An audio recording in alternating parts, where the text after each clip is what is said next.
We are in old Manali or Manali village now, and today happens to be Goddess Hidimba's birthday.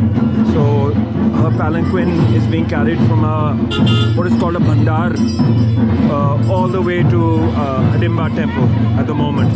So here we go. Now you can see right here there's a shamans, and that's a chariot, a palanquin, and all its finery. Hidimba happens to be the most important goddess of the Manali region.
Celebrating Goddess Hidimba's birthday today.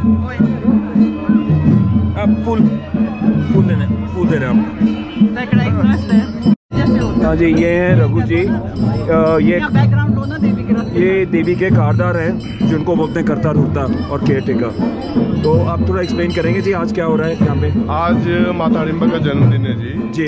तो आज माता की पालकी यहाँ से जाएगी ढूंगरी हिडिम्बा मंदिर में जी, और वहाँ पर आज और भी देवी देवता आएंगे। ओके। और कल भी वैसा ही रहेगा जी। और परसों लगभग 10 या 15 के करीब पालकी आएगी और सभी का मिलन होगा। ठीक है जी। तो एज अ केयर टेकर कारदार आपकी क्या ड्यूटीज रहती हैं? मेरी माता की जो ड्यूटी ये रहती है कि कोई भी काम करना है, सारा जिम्मेवारी रहती है आपकी रहती है। ठीक है जी। बहुत शुभ दिन है आज का दिन। और ये मेला अब अपना ढूंढी मेला चलेगा 3 दिन। ठीक है जी। 3-4 दिन चलेगा। 4 दिन चलेगा। 2 दिन ढूंढी में चलेगा और 2 दिन मनाली गाँव में। अभी आपको देवी को रथ जो भंडार से आ रहा है? हाँ, माता के भंडार से मंदिर से आ रहा है, मनु टेम्पल के नीचे जो है। ठीक है जी, थैंक यू। बहुत खुशी हुई आपसे बातचीत करके। Thank you. So like I was just discussing with the gentleman here, he's a caretaker of the goddess, and he was explaining that today is obviously a very auspicious day. It's Goddess Hidimba's birthday, and this is the most significant goddess of the entire valley. So essentially, a little background on Hidimba: she was a demon, and then she got married to one of the 5 Pandavas, Bhima essentially, and wherein she was elevated to a status of a goddess. Now it is believed that the Pandavas, when they were sent on the exile in the Mahabharata epic, they came and they stayed in Manali for quite some time.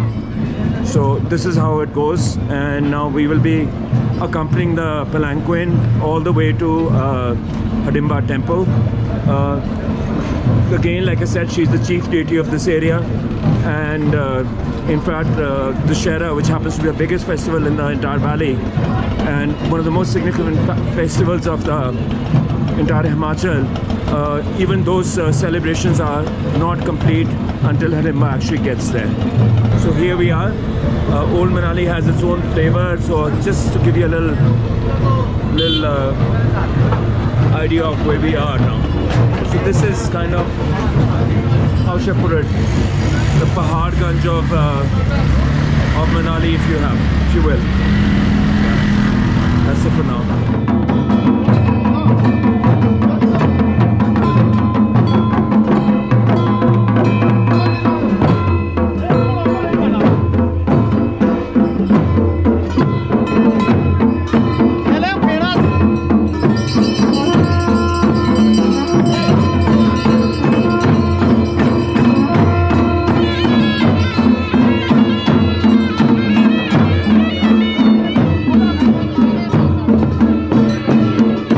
Dog Huts Road in Manali, these are the two rocks which are referred to as Hidimba Temple.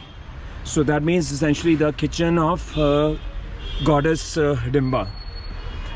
So there is also if you climb up further, there's also a pool of water, the water which with rain which collects there, and apparently if you wash yourself with that, it takes care of any kind of skill ailments that anyone may have. Looking now at is the other side of Hidimba Temple, or Hadimba goddess's kitchen. Now this has a lot of carvings in essentially Buddhist carvings. So this has become a place of reverence for believers of Buddhism. Further up you can also faintly see the carvings in Latin and English, which are kind of interesting in their own way. So this is essentially about Harold Bannon, who was killed in action. Hadimba Temple in Manali. So the temple is said to have been constructed in 1553 under the reign of Raja Bahadur Singh. The temple is built in a Kartkuni style, which is essentially interlocking timber and stone. So basically interlocking beams are put with alternate courses of stone, so essentially making it earthquake proof. So what happens is, if a stone comes dislodged in the course of an earthquake, all you have to do is you have to push it right back in. So up there you can see all the roof is also all wooden shingles. So today happens to be Goddess Hadimba's birthday, hence it's all been dressed up in these garlands of marigold, and tomorrow onwards the big Mela, what is called the Dhungri Mela or Dhungri Jats, will be starting. So just showing you around the temple a little bit. Let's just go around. Here we go. So this is all the temple's all surrounded by cedar forests. Now I remember as a child, these trees here were so thick that it used to be dark even during the day. So now unfortunately it's not as thick as it was before. So now we've done an entire parikrama of the temple premises, which is basically going in a clockwise circle. Up here you can see lots of ibex trophies. There's also a bharal, or a blue sheep. So back in the day when hunters used to go for a hunt, so they would actually pay to the goddess that in exchange for a successful hunt they would come and offer her the trophies. So these are all in display here. There's also a stag, there's also the Tibetan blue sheep. The woodwork, as you can see, there's fairly intricate, but at the same time the woodwork is intricate, but at the same time it's rustic, in keeping with how the architecture of this area was. Now what you're looking at here is called this window here is called a teeny. So glass was not an easy thing to come by. Obviously, and we're talking around 500 years ago. So the genie has this removable wooden piece, which is used for bringing in light and close when necessary. And now you can see the sections here, what I was talking about earlier. So that's the interlocking beams, and now it's been plastered over, but this would be stone essentially. In fact, what is admirable is the section of the, you can appreciate, I mean, giving my hand as a reference, you can appreciate how huge it is. So these trees are obviously, from which this would have come out of, would be maybe, I don't know, hundreds of years old. And if you look a bit closer here, they're removable slats from where the females of the ladies of the royal household would have looked at the Mela at the festivities. Now, in the courtyard of the temple, what is called a chord here, you can see the stones are a bit recessed. Now, this is where typically, till the time it was animal sacrifice was permitted, this is where sheep usually be sacrificed. This is till the Supreme Court stepped in and decided to ban sacrifice altogether. Now, again, just to show you the amount of people here. Now we're in the month of May, so hordes of tourists here, hordes of tourists, and the place is just bustling with activity. And I can hear now the procession is getting in from old Manali. They're all coming in now. Accompanying the goddess, they've got the betel that lit up. This is Setchit Juniper. Now comes the Palanquin, making its way to the temple. Be showered with flowers, roses, and so on.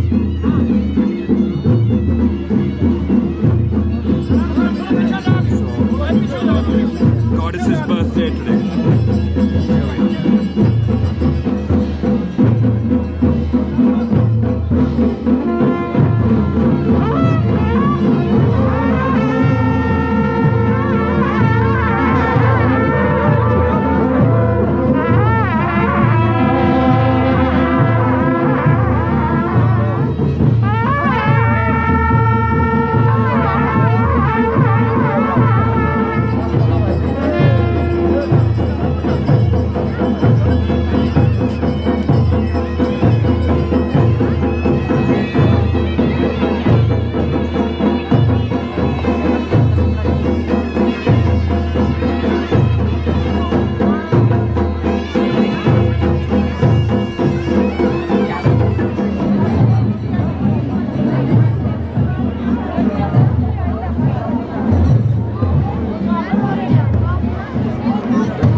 Palanquin of Ghatotkacha, which is the son of Hadimba and Bhima. The Rath or the Palanquin stays in Siraj, and typically on a day like this day, which is an important day, being the goddess's birthday, he's here now.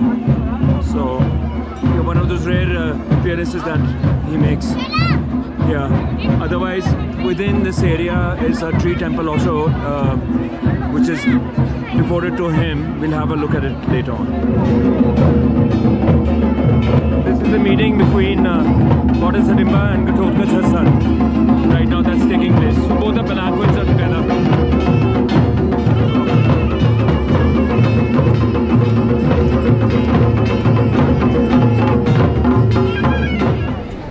Day one of the Dhungri Mela. I'm just getting in, and you can see out various stalls and all kinds of wares that are being sold here. So this guy's got sunglasses he's selling, and there's a merry-go-round here, some other games and activities and things to amuse all the folks here.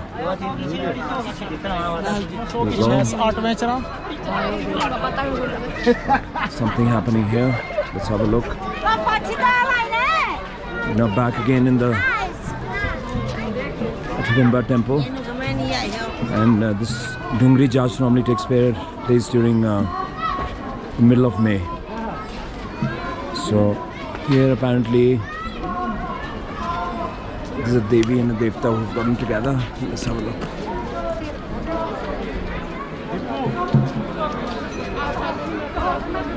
Making our way around the Mela. So this is right next to the temple premises here. Lots of food items here, lots of other things being sold.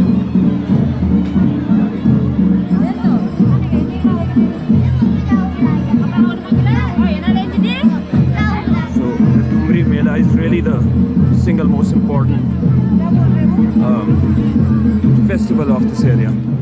So while you're here at the festival, you can even get a tattoo. This guy's getting a tattoo done here, right here. Walking on now, walking towards the Ghatotkacha tree temple. So, as I mentioned earlier, yesterday, that Ghatotkacha was a son that came out of a union between one of the 5 Pandavas, Bhima, and goddess Hadimba. So this is the Mela fairground. All these people are lined up here on the steps. Place is buzzing with activity. Yeah.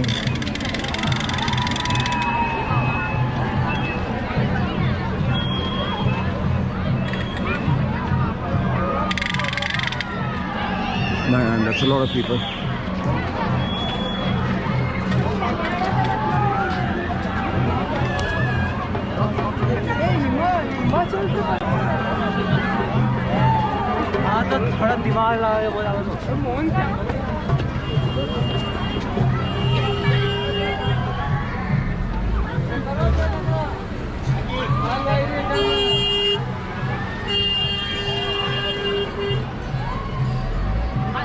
All kinds of trinkets on sale here. Clothes, other objects, the art. More trinkets on the other side. So this here is the famous Ghatotkacha temple, which is basically in the more or less in the same area as where Hadimba Temple is located. As you can see there, over there, there's a lot of iron paraphernalia which has been put there. So swords and tridents and things of that nature. So people usually put them in the hope that they will get their wish from Ghatotkacha. His rath, like I said, does not stay in the Dhungri forest in Manali, but it comes from further down the valley. So again, a bit of a close-up here. So this is when sacrifices, animal sacrifices used to take place, and they were permitted. So all these trophies, all of these are now from the sheep, etc., that was slaughtered and as sacrifice. So now we are looking again. Well, in the midst of it all, this dog's taking a nap. Cute little dog taking a nap.